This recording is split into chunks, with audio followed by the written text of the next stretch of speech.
و این نام رسول الله از قرآن مقصد ایمین ورق پیامبرم که سیاه کردن گفتن مایل من سیاه من نمیکنم مایلش شما صلح تینجی میخواهید همین سیاه کردن که خداوند در سوره فتح گفت محمد رسول الله و شما میخواهید که ای ورق گیره من نام اینه که در تاریخ میزنم که رسول ای کی میگیره نام رسول الله را کی نصف میکنه نام رسول الله را اون زمان دا اونها گفتن نام حبیب گفتم نامش هم که خط زدن که خدا گفت محمد رسول الله والذین معهم این محمد رسول من او کسایی که قطعی وان اینا کافرها دا برحمه اینا بین یکدیگریشون مهربانن نسبت خدا در رکوع سجود و گریان نام رسول اکرم در قرآن مهر شد برای من همین عزیزا این رسول الله های حضرت پدرشان باباشان عبدالمطلب میگه که بچه محمد چیده دیر کردی رنگی زنکو شدم در حقت میپویم تا کی میبیوی چخل میبیوی گرگیرد کعبه دعا کردم دعام انا همین بود بچه محمد ربی رد راکب محمدا رده لی وصن عندی یدا پروردگارو این سواره من این ملکاوی من این یاردمچی من نبیرم محمد برای من بازگردان زیرا این که بر حق من لطف کن من دیگر نمیتونم اخی من چی زیخ موندم بازش گردم هنگامی که رسول اکرم اومد برگشت شترا را آورد عبدالمطلب گفت فرزندم من یک مانندی زنک شدم در حقیقت گریه میکنم میشنم که در کجایی زیرا که دانست در 8 سالگی بابا را از دست داد حکمت الهی همین بود که پیغمبر تنها مورد عنایت الله قرار گیرد بدوری از دستانی که برای راهنمایی و تلاش نمایند و مالی که برای او بتیان و کمک کنند او را برای واسط مقام ها رسانند بر رهبری تأثیر کنند دنیا برای او تأثیر کنند بنابر همین سبب پدر مادر عمک بابا همه را خدا دور کرد تا همان یتیم کلان شد فقیر کلان شد تاجیر کلان شد 10 مرده کلان شد برای آنکه دنیا و تمام باشش دنیا و واسطه اولاد اجدادش رسول الله را مغرور نکنه یک از باباش چمونش فخر میکنه باقی بابا من برای همین موریدی خاصی پروردگار چه موریده او این همین ما ودعك ربك وما قلى وللآخرة خير لك من الأولى ولسوف يعطيك ربك فترضى ولسوف خداوند در قرآن در 5 جاش کلمه چه آورده بوده در 5 جاش کلمه چه آورده بوده رضا در 5 جای قرآن پروردگار کلمه رضا آورده بوده یک تاش همین بود 13 سال رسول الله رو به طرف بیت المقدس نماز خواندن آمدن مدینه منوره آمدن وقتی که مسجدی قبلتین در آمدن در دیگر مسجدها باز طرف بیت المقدس نماز میخواندن یهودیای مدینه گفتن که این پیامبرم ایخمون بوده در قبله خمون نماز خونده است اینا شما پیامبر اخیر گفته این اخیر نیست اولی این ایخمونه که حضرت برآمدن بیرون همین تا آسمان نگاه کردن و به دلشان آرزو کردن که پروردگار رو نمیشه که کعبه قبله شود دلشون که حضرت طرف آسمان ده روشون گردوندن درون مسجد قبلتین خداوند آرزو کنه و همون سرزمین رای مسجد قبلتین زیارت کنه درون مسجد قبلتین حضرت در آمدن همین تا زیخ یهودی‌ها خفش کردن اکنون همین حالت ده پروردگار پیامبر آسمان نگاه کردن دو بار که نمیشه که گفتن همین کعبه برای من قبله باشه که همین حالت در درون نماز بودن که این همین آیه مبارکه نازل شد قد نرى تقلب وجهك في السماء متر دیدستیم آسمان در رو تگردونده استی متر نگاه داریم تو چیکار کردی یا ماشم میدونم حبیبم قد نرى تقلب وجهك للسماء فلنولينك قبلة ترضاها انا قبله را که تو گفتی منم راضیم اینا ببین که در همین جا پیامبر کعبه را گفت با دلش گذرون خدا گفت تو راضی باش من راضیم ترضاها من راضیم این کعبه قبله تو باشه همین درونی مسجد بود که قبله تغییرات شد همین آیات معلوم میشه که کسی که در قبله رسول الله سجده نمیکنه و انسان دشمن رسول اکرم این همه جا معلوم شد قد نرى تقلب وجهك فی السما. ما تو را دیده استیم که آسمان نگاه میکنید، ما تو را نگاه داریم، دیده استیم. این قبلتان ترضاها، این قبله کعبه را میگی منم راضیم. انا با سوره والضحی میگه ولا سوف یعطیک ربک فترضا. در آینده خدا همین خیل برایت عطا میکنه، بزرگیای میتیان که در آخرت تو او بزرگی ها را میبینی راضی میشی. در راضیگیت من راضیم. برای من الحمدلله این نعمت ها، این قرآن، این بزرگی ها، این یکتش این همین بزرگی است. ذالک نتلوه علیک من الآیات و ذکر الحکیم. آیه 58 سوره آل عمران. ذالک نتلوه علیک. آخی من از عیسی و از مریم و از اون منطقه های گپ میزنم که در انطاکیه و دو منطقه ها 500 سال پیش ای تو این تاریخ گذشتگی ای حبیب و من برای تو میگم من الآیات اینو معجزه نماش. تو جا ندیدی ور ندیدی، تا ای کجا مریم دیدی، تا ای کجا عیسی را دیدی، تا ای کجا او بزرگی ها را دیدی، تا ای کجا او زکریا را دیدی. من الآیات و ذکر الحکیم. این قرآن من یک پند هست میگه که حکیم ای جان تا میسوزانه. این قرآن گوش کن میسوزی. قرآن آرامیش های، قرآن رحمت های، قرآن برکت های، قرآن بارانی هست که ما اگر خمون قبول نکنیم خمون ظالمیم. اگر او قلب هوی کنی این باران میرسه در این زمین حاصل میتیه، حاصل میتیه، بلند میکنه تا قرآن و ذکر الحکیم. این قرآن میگه پند حکیمی منه نه فلسفه. واسه من اگر از علم اریتمتیک گپ بزنم در 10 منوت بفره میشه. اگر درباره اکسیدهای شیمی گپ بزنم در 5 منوت بفره میشه. اگر درباره پرس هیدرولیکی فیزیکی گپ بزنم در 10 منوت بفره میشه. 1400 سال این قرآن گپ بزنه کسی بفره نمیشه. 1400 سال والله گپ بزنه کی بفره میشه؟ همین هر بگه بفره میشه شما.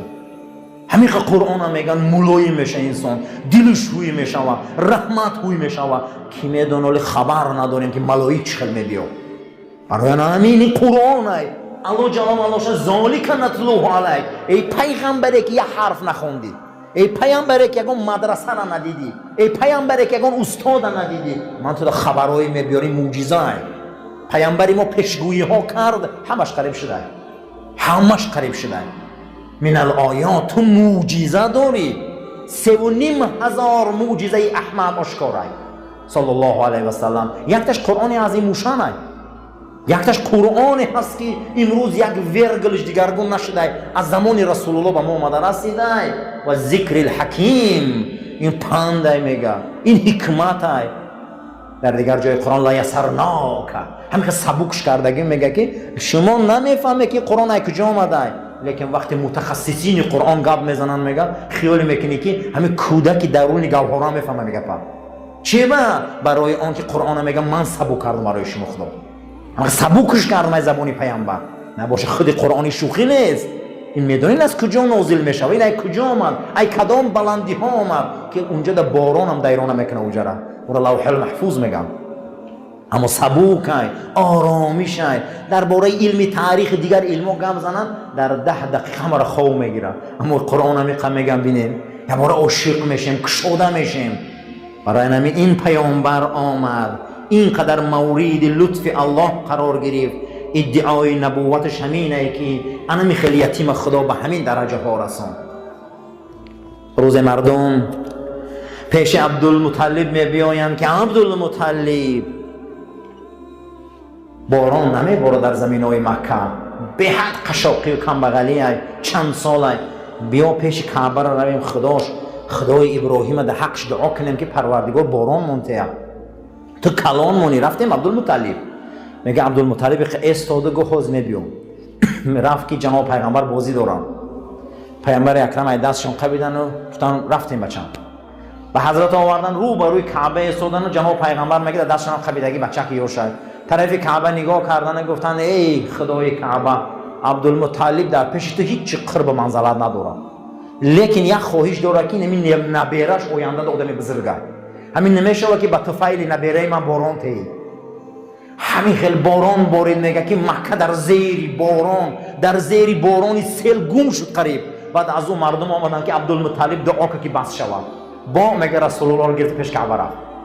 گوی ای خدای کعبه به حرمت نبیرم که آسمان گو بس کنم. در اون زمانی کودکیش معجزه های آشکار در رسول الله.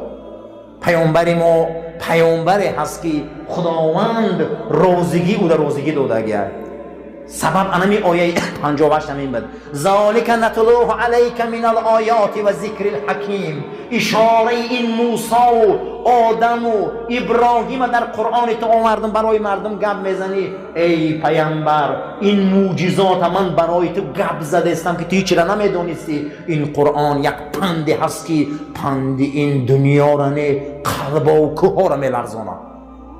این پند قرآن شوخی نیست. کوه میلرزن از این، دیلا میلرزن، روح میلرزن. هزارها آدمی رمیده، هزارها آدمی وحشی، هزارها آدمی آدمخور و آدمکش، هزارها بیراه به واسطه این ذکر حکیم، به واسطه این کوه جنبان و سوی حق آمدن. انسان های شایسته شدن، انسان های چشتن آدم شدن. معلوم است که این قرآن روحی ما را تربیت میکنه، ما را به سوی حق میبیوره. آینه این، در این آینه ما خودمون میبینیم که کیم. بنابر این سبب خدا ذالک نتلوه علیک. این داستان عیسی و داستان مریم و زکریا من تو در گفتم، تو نمیدونستی. این ذکر حکیمه، این ذکری هست که شما بسیار عبرت میگیرید. پروردگار ما را برای راست هدایت کن، ما را از آفت بلاها محفوظ دار، ما را واقعا امتی. و معلوم شما که این ایمان فردا ما را در نزد خدا منزلت میتیه. معلوم شود که 124,000 یک روایت، 360,000 یک روایت پیغمبر برای ما آمده. دانشگاه خدا را آباد کردیند، دانشگاه خدا را راست کردیند. این دانشگاه برای نجات ما آمده. خدا او ساعت ساز نیست که ساعت ساز او در دست کی میغلطه پروا نداره. خدا ما را خلق کرده، نمیخواه که ما در دست ابلیس غلطیم. ای جنس خمان پیامبران الهی را داد. این پیامبران با دلیل‌های به قوت، معجزات ظاهر و باطن و یارهای مشفق و غمخوار و دلیل‌های قوی و شریعت استوار خطی ما را به سوی انسان آدمیت دعوت کردند. یکی از همون نفر محبوب خدا رسول اکرم صلی الله علیه و سلم. اون جسم پاک، ذریه پاک، نسل پاک، خون پاک، از پدر پاک، مادر پاک به دنیا آمدند. پیامبر اکرم صلی الله علیه و سلم بعد از وفات مادرشان تحت کفالت باباشان و عمکی بزرگوارشان ابو طالب نمای افته بدید. حضرت محمد مصطفی صلی الله علیه و سلم در 6 سالگی بودن که مادرشان در منطقه ابوا واقع بین مدینه و منوره از دنیا درگذشتند. او برای دیداربینی دایه ها و تقاها و بنی عدی بنی نجار رفته بود. در هنگام بازگشت به سوی مکه مکرمه در همین منطقه سیرت ابن هشام جلد 1 صفحه 168 میبیاره که در همون منطقه ابوا در یک تبلرزه و گریب از دنیا گذشتند. جناب پیغمبر 6 ساله بودن. جناب پیغمبر 6 ساله بودن، از مادر مهربانشان جدا شدن. در همون وادی، در همون منطقه مادرشان به خاک سپاریدن. قسمتی از علما وصف میکنن در تاریخ‌ها و تاریخ‌های وسیع میبیارن که آیه مبارکه قرآن که یعرفون کما یعرفون ابناءهم. ای پیامبر این یهودیا و این مسیحیا و تمام انسانیتی که برای اونها پیغمبر و کتاب آسمانی اومدگی هست، اونها ترا میشناسن، چه خیلی که فرزنداشون میشناسن و ترا میدونن. راوی ها روایت میکنن که عبدالله پدرشون یهودیان زهرالود کرده کشتن که از همین پشت، از همین نسل تازه، از همین ذریه پاک آخران پیغمبر به دنیا میبیاد. چند بار گفته بودم که عبدالله مرد شجاع، قامت بلند، زیبا، همین خیلی انسانی بود که میدیدگی انسان عاشق میشد عبدالله را. همین خیلی زیبا بود. وقتی که به دنیا میبیاید حضرت عبدالمطلب میگه که اگر همین که زنم بچه کنه در پیش کعبه قربانیش میکنم، نظر خونه خدا میکنه. به دنیا میبیا عبدالله پدری رسول اکرم. دیگه میخواه خشو جوان به دست وقتی که همین خیل نیت که میکنن با کلانای قریش میگن نه بیا قرعه پرتایی میکنیم عبدالمطلب این خوب نمیشود نخو فرزند قربانی کنی میگه من نسل ابراهیمم همین نرز کردگیم قرعه پرتایی میکنن در قرعه 100 شتر میبیاید 100 شتر چی میکنن با جای عبدالله قربانی میکنن رسول اکرم صلی الله علیه و سلم میگفتن که من فرزند 2 تا قربانی شده رای خداوم میگه کیای میگه یکم بابام اسماعیل دوم پدرم عبدالله هر دوشم در رای خدا قربانی شده بودن او شام به قربانگاه کشیده شد این شام به قربانگاه کشیده شد به عوض او گفته از جنت خدا قشقاری کبوت آورد به عوض این بابام 100 شتر قربانی کرد من فرزندی 2 تا قربانی شده در رای خدا وقتی که میبیای با زن یهودی صحبت میکنن این زن یهودی صحبت میکنن که بیا با هم ازدواج کنیم میگه مکه برم از پدرم اجازت پرسم بیام میگه آخی خیلی بیا بکنیم و میری روزی نمیشه عبدالله میبیای که در این حالت آمینه بنت خویلد قدر است بود مادرمان آمینه را به حضرت پدرشان خواستگاری کردن آمینه در نکاح عبدالله در آمد مجموعاً 1 هفته 1 روایت 9 روز زندگی کردن عبدالله گفت من مدینه منوره میرم برای تجارتام تیز سرباز میگردم اون زنی یهودی در وقتی که پیشش رفت عبدالله آمد اون دختره که یهودیه که تجارت میکرد گفت اینا من آمدم بیا اکنون ازدواج میکنین تو شرط مونده بودی که من در گپم میستم که این زن گفت که نه برای من تو دیگه در کار نیستی گفت سبب برای چی در کار نیستم گفت همون ستاره ای که در بین 2 کتفت میدیدم همون ستاره دیگه نیست اون ستاره در بطن آمینه گذشته یعرفون کما یعرفون ابناءهم این یهودیات را میشناسن چه خیلی بچه‌هاشون میشناسن همون حالت در راه میبیا در راه یک تبلرزه میشم و میمره یهودیو در همون وقت جناب پیغمبر در بطن مادرشون 6 ماهن یاری باید 4 ماهن یاری باید در راه میبیا به هیچ میمره یه زهرش میکنن زهرالودش میکنن بعد از او آمینه مادرمان به وزن میمونه جناب پیغمبر به دنیا میبیاین حضرت چیکار میکنن میبیاین در همین وادی با نام ابوا در همین وادی میبیا توایاش خبر میگیره بنی نجار همینجا مادرشان هم همینجا در مادرشان هم زهرالود میکنن حضرت جوان بود میگه همین تا آمد میگه پنهان توایاش آوردن کفالت و کفیلی را کی گرفت عبدالمطلب عبدالمطلب فرزندای زیاد داشت بعد از مرگ مادر پدر بزرگش عبدالمطلب سرپرستی رحمت للعالمین به ذمه میگیرن پیامبر اکرم صلی الله علیه و سلم در زیر سرپرستی عبدالمطلب کلان میشوند عبدالمطلب فرزندای زیاد داشته که زیاد از 10 نفر بوده اما یگان تش رنگ محمد دوست نمی داشته صلی الله علیه و سلم رسول الله محبوب بودن در پیش باباشون امکاش میگه رشک میبردن یگان نبیرش رنگ محمد میگه شیرین نبود صلی الله علیه و سلم او مردی با حیبت بود یگان فرزندش در سری زانی عبدالمطلب یگان مرشتگی نبوده یگان نبیرش در سری زانی عبدالمطلب ششتگی نبوده اما رسول الله میششتیم مید حق بدیم میگن میششتن اما امکیاش تلاش میکردن که او را ای سری زانی عبدالمطلب گیرن هر بار نیت میکردن میگه عبدالمطلب صدا بالا میگه چخش نشوی من بیایا بشینم چقش نشوی اما پدر بزرگ میگه میگفت کارتون به این نگیره کار نداشته باشه به این زیرا که من در چهره این آینده در آدم بزرگ میبینم چقش نشوی روایت سیرت نبوی ابوالفاریس صفحه 101 جلد 2 آوردگی بوده یک روز میرسد که محمد من بزرگ میشود یک روز میرسد که محمد من کلان میشود تمام شاه و گداش میشود صلی الله علیه و سلم واقعا حق شد واقعا حق بود امروز تمام دنیا در رسول الله شگون کرده امروز هیچی دنیا ارزش ارزه نداره در پیش رسول اکرم صلی الله علیه و سلم آثارخانه های بزرگ دنیا یک دانه موی سرش دارن فخر میکنن امروز آثارخانه های بزرگ دنیا صله رسول الله را دارن فخر میکنن. آثارخانه های بزرگ دنیا قاشق رسول اکرم را دارن فخر میکنن. حتی یک کاسه آب نوشیش عرضه میلیون ها دلار موندن روزی شدن. امروز هیچ کس به اندازه رسول الله مهربان نیست. زمین این خیلی بزرگ و آبرومند نیست. حضرت بسیار دوست می داشت. هر کاری را که به پیغمبر وظیفه دار میکرد، پیغمبر همون کار همین خیلی اجرا میکرد که همش خیر و برکت بود.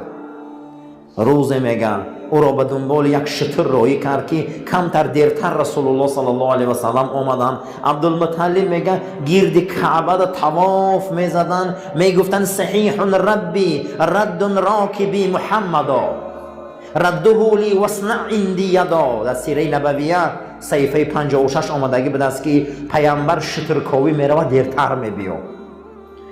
عبدالمطلب گرد کعبه دا میگه طواف کردن، همین دعا را کردن میگیره. همین چه دعاش؟ میگفته پروردگارا سواره و این یاردمچین محمد صلی الله علیه و سلم برای من ساق سلامت برگردان و لطف برای من ارزانی کن. هنگام پیامبر صلی الله علیه و سلم برگشتن، شترا را آوردن. عبدالمطلب گفت فرزند محمد صلی الله علیه و سلم. امام طبرانی حدیث روایت کرده، حدیث 5524. امام ابراهیم آورده حدیث 130. عبدالمطلب گفت فرزند محمد صلی الله علیه و سلم. رنگ زنکا در حق گریه میکنن، نگرانم. چه زنک برای بچهش گریه میکنه؟ زنک را یک کس پایده میسته، اینم رنگ زنک شدم در حقیقت. نگاهت میکنم کجا ده باشی. در صحیح سیره نبویه صحیفه 56 آورده. در سین 8 سالگی رسول الله صلی الله علیه و سلم عبدالمطلب از دنیا رفتن، پیامبر به بابا ماندن. این بینین اکنون والضحى واللیل اذا سجى ما ودعك ربك و ما قلى. ما ودعك ربك ما ودعك ربك. وعده ای که در حقیقت رفته هیچ محل خدا را ترک نکرده. اکنون بینیم که پدر را نمیبینه، مادر را نمیبینه، کلان بابا را نمیبینه. در اینجا خداوند پیامبر را تربیت میکنه که مست دنیا و ثروت و مال و اولاد نباشه. بزرگی خدا را قایلش نکنه که ما کی داریم؟ هممون خدا. باید هیچ که نشویم. خدا در حالت مردنش ابو طالب دستی عبدالمطلب دستی ابو طالب پدر علی را میقبه، میگه محمد وصیتت میکنم صلی الله علیه و سلم، تا روزی که هستی چی خیلی بونیش کردم بونیش میکنی، وصیت میکنم. در این مورد سفارش کرد. از آن پس ابو طالب سرپرستی حضرت به عهده گرفت و چنان مهربان بود. سیره نبویه ابوالفاری صحیفه 101 روایت میکنه. این یک حکمت های خداوند بود. پیامبر یتیم باشد، تنها باشد، برای که خدا دوست میدونه که فردا کسی گپ نزنه که محمد تو 60 سالگی من کلام کردم، بهانه نکنن، برای که او را الله به این درجه آورد. وقتی که کسی را که در حقش سوره فتح باشه، انا فتحنا لک فتحا مبینا، اکنون امروز دروازه های دنیا را برایت من میکشم. کسی را که در حقش خدا سوره فتح آورده او شکست میخوره. کسی را که 18,000 عالم وعده کرده است که فتح مبینا، اکنون غلبه های آشکار به چشمتان میبینه. خدا رب در حق رسول اکرم صلی الله علیه و سلم روزی صلح حدیبیه، وقتی که مسلمان ها آمدن از این جانب موسم حج، از این جانب مشرکان آمدن، مسلمان ها را نمیمونن با لباس احرام مکه دراین. پیامبر میبیایه او در این حالت نمیمونه. انمی خیلی بین استادگی هستن. حضرت در این حالت صحابه را فیراد میکنه با نامی که عثمان ابن عفان سیمین خلیفه اسلام. میگه عثمان اکنون تو میری سفیری من با مشرکین گفتگو میکنی. میره و عثمان دیر میبیا، در این حالت خبر میبیا که عثمان کشتیان، خیانت شده، عثمان خیانت کردن. جناب پیغمبر میبیا و در تگ چی؟ در تگ درخت میایستن. بعد از اون میگن ای مردم دوباره بیای بیعت میکنیم، اکنون دست میتیم برای خون عثمان. همه بیعت میته برای ایمان و توفیق، همه بیعت میته برای که خونی عثمان بازگردانده شود. در همین حالت میگن ندا میبیا که عثمان زنده اومده است.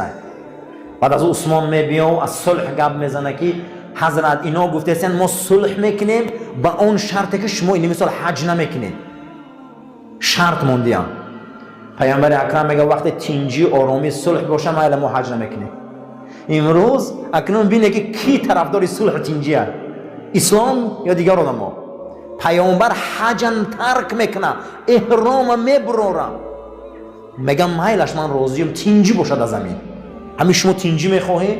ای سال دیگر حضرت حج قرض کردن آمدن، حج قضایی داشتن. وقتی که آمدن صلح حدیبیه، ستون مهره تاریخ اسلامه. صلح حدیبیه از این جانب آمدن و یا شرط را همش موندن، شرطای وزبین موندن. کسی اگر به اجازتی پدرش و عمکش و تقاش پیش شما مسلمانان میروه، او را شما قبول نمیکنید، ما باز میگردونید. جناب پیغمبر گفت مایلش اگر کسی ای شما میکنه همین خیل باز میگردونید. اگر کسی ای شما ای ما اگر نزد شما بر انمی شرط ها را میمونید. همین خیل شرط های سخت موندن، همین خیل پیامبر وضعیت چه تنگ کردن. گفتن که اگر رفت کسی ای شما دوباره ناراضگی کرد آمد، شما جواب میتید که جواب میتید که شما را آیین دینتون جوابگو نبوده. پیامبر هم مرا قبول کردن به جان دل مایلش. از سال امی حالت آمدن در همین ورق کلان توافقنامه اکنون باید نام ها نوشته شود. از این نام از مشرکان سهیل ابن عمر، ابو سفیان ابن حرب همه کلان شونده ها. از این جانب حضرت ابوبکر، حضرت عمر، حضرت علی، حضرت عبدالرحمن ابن عوف، رسول اکرم صلی الله علیه و سلم موافقه صلح می شود. در اولین ورق نوشته می شود از محمد رسول الله صلی الله علیه و سلم صلح امضا می شود نسبتی ابو سفیان ابن صخر، همین نماینده های چی قریش. اینا میبیاین میگن نه رسول الله را میگیری، اینمی ما را جنجال برای رسول بودن تای در اینمی نامت میگیری، نامی رسول الله را میگیری، از محمد میمونید. بینن که همیشه انسان های به ایمان، انسان های خدا نتا شرطشون هم میمونن. آخه میگن همین نامد هم میمونه که از محمد رسول الله نه، از محمد توقع میمونه. کی غیرت میکنه در دست خط کورکنه گیره و جوهر گیره نام رسول الله را خط زنه؟ کاتب کی بود؟ حضرت علی. حضرت علی میگه دیگه دست من لرزید که من چخیل نام پیغمبر خط میزنم. که حضرت میگه اومدن و قلم گرفتن گفتن با همین شرط صلح میخواه؟ بله. گو من نام رسول الله را خط میزنم. من الهش کمی شما تنجی خواهی. قلم گرفتن حضرت در هم رنگ تر کردن. محمد چمون صلی الله علیه و سلم رسول الله شو چکار کردن؟ بالاش هم تاریک کردن. گفتن مایله همین تاریک کردن نبود که سوره فتح نازل شد.